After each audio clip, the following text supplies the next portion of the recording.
ರಾಜ್ಯ ಮತ್ತು ಕೇಂದ್ರ ಸರ್ಕಾರದ ಲಸಿಕೆ ವಿಚಾರದಲ್ಲಿ ಗಂಭೀರತೆಯಿಲ್ಲ. ಸಚಿವರ ಹೊಂದಾಣಿಕೆ ಕೊರತೆಯಿಂದ ಜನರಲ್ಲಿ ಭಯದ ವಾತಾವರಣ ನಿರ್ಮಾಣವಾಗಿದೆ ಎಂದು ಮಾಜಿ ಸಚಿವ ಯುಟಿ ಖಾದರ್ ಹೇಳಿದರು. ಈ ಕುರಿತು ಮಂಗಳೂರಿನಲ್ಲಿ ಸುದ್ದಿಗೋಷ್ಠಿ ನಡೆಸಿ ಮಾತನಾಡಿದ ಅವರು, ರಾಜ್ಯದ ಆಕ್ಸಿಜನ್ ಬಗ್ಗೆ ಹೈಕೋರ್ಟ್ ತೀರ್ಮಾನ ಮಾಡಿದ್ರೂ ಕೇಂದ್ರ ನಿರ್ಲಕ್ಷ್ಯ ಮಾಡಿದೆ. ರಾಜ್ಯದ ಒಬ್ಬ ಸಂಸದನು ಕೇಂದ್ರಕ್ಕೆ ಒತ್ತಡ ಹಾಕುತ್ತಿಲ್ಲ. ಟಾಸ್ಕ್ ಫೋರ್ಸ್ ರಚನೆ ದೇಶದ ದೊಡ್ಡ ದುರಂತ. ಎಲ್ಲವೂ ನ್ಯಾಯಾಲಯ ತೀರ್ಮಾನ ಮಾಡುವುದಾದ್ರೆ ಸರ್ಕಾರಗಳಿಗೆ ಎಂದು ಪ್ರಶ್ನಿಸಿದ್ರು. ಇನ್ನು ನ್ಯಾಯಾಧೀಶರು ಸರ್ವಜ್ಞರಲ್ಲ ಎನ್ನುವ ಬಿಜೆಪಿಯ ಮಾತು ಸರ್ವಾಧಿಕಾರಿ ಧೋರಣೆಯ ಪ್ರತೀಕವಾಗಿದೆ. ಹೈಕೋರ್ಟ್ ನ್ಯಾಯಾಧೀಶರನ್ನೇ ಬಿಡದವರು ಜನಸಾಮಾನ್ಯರನ್ನ ಬಿಡ್ತಾರಾ? ನ್ಯಾಯಾಧೀಶರು ಮಹಾಜ್ಞಾನಿ ಅಲ್ಲ ಎಂದವರು ಜ್ಞಾನಿಯೇ ಎಂದು ಪ್ರಶ್ನಿಸಿದ್ರು.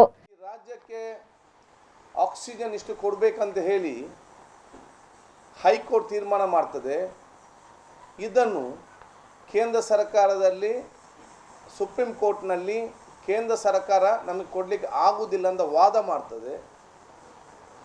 ಆವಾಗ ನಮ್ಮ ರಾಜ್ಯದ ಒಂದೇ ಒಂದು ಸಂಸದರಿರಲಿ, ಸರ್ಕಾರ ಇರಲಿ, ಕೇಂದ್ರದ ವಿರುದ್ಧ ಮಾತಾಡಿರುವುದ ಅಥವಾ ಅವರಿಗೆ ಹೋಗಿ ಒತ್ತಾಯ ಮಾಡುವಂತಹ ಒಂದೇ ಒಂದು ಕೆಲಸವನ್ನು ಕೂಡ ಮಾಡಲಿಲ್ಲ.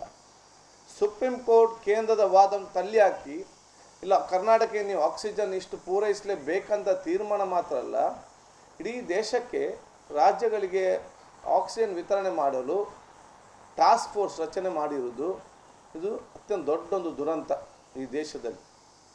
ಲಸಿಕೆಗೆ ಸಂಬಂಧಪಟ್ಟ ಹಾಗೆ ಕೂಡ ಇವತ್ತು ಕೋರ್ಟ್ಗಳು ಇವತ್ತು ಜನಸಾಮಾನ್ಯರು ಸರ್ಕಾರವನ್ನು ಕೈಬಿಟ್ಟು, ವಿಶ್ವಾಸವನ್ನು ಕೈಬಿಟ್ಟು ಕೋರ್ಟ್ಗೆ ಮುಖಾಂತರ ಇವತ್ತು ಅರ್ಜಿ ಹಾಕಿ ಕೋರ್ಟ್ ಮುಖಾಂತರ ಆದೇಶ ಬರುವುದಾದರೆ ರಾಜ್ಯ ಸರ್ಕಾರ ಮತ್ತು ಕೇಂದ್ರ ಸರ್ಕಾರ ಯಾಕೆ ಆಡಳಿತದಲ್ಲಿ ಇದೆ ಅಂತ ಆಲೋಚನೆ ಮಾಡಬೇಕು.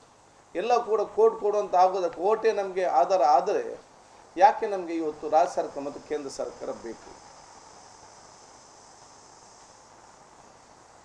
ಸರ್ಕಾರ ವಿಫಲವಾದಾಗ, ಜನಸಾಮಾನ್ಯರ ಸರ್ಕಾರದ ಮೇಲೆ ವಿಶ್ವಾಸ ಇಲ್ಲದಾಗ ಬಹುಶಃ ಇವತ್ತು ಜನಸಾಮಾನ್ಯ ಕೋರ್ಟ್ ಮೆಟ್ಟಿಲ ಹೋಗುವುದು, ನ್ಯಾಯಾಧೀಶರು ಜನಪರವಾಗಿ ತೀರ್ಮಾನ ಕೊಡುವುದು, ಅದು ಇದೇ ಸಂಸ್ಕೃತಿ ಮತ್ತು ಅದೊಂದು ಜಸ್ಟಿಸ್, ಅದು ನ್ಯಾಯ. ಸುದ್ದಿಗೋಷ್ಠಿಯಲ್ಲಿ ಕಾಂಗ್ರೆಸ್ ಮುಖಂಡರಾದ ಮಿಥುನ್ ರೈ, ಐವನ್ ಡಿಸೋಸಾ, ಎಸಿವಿ ನೇರಾಜ್, ಸಂತೋಷ್ ಶೆಟ್ಟಿ ಮತ್ತಿತರರು ಉಪಸ್ಥಿತರಿದ್ದರು.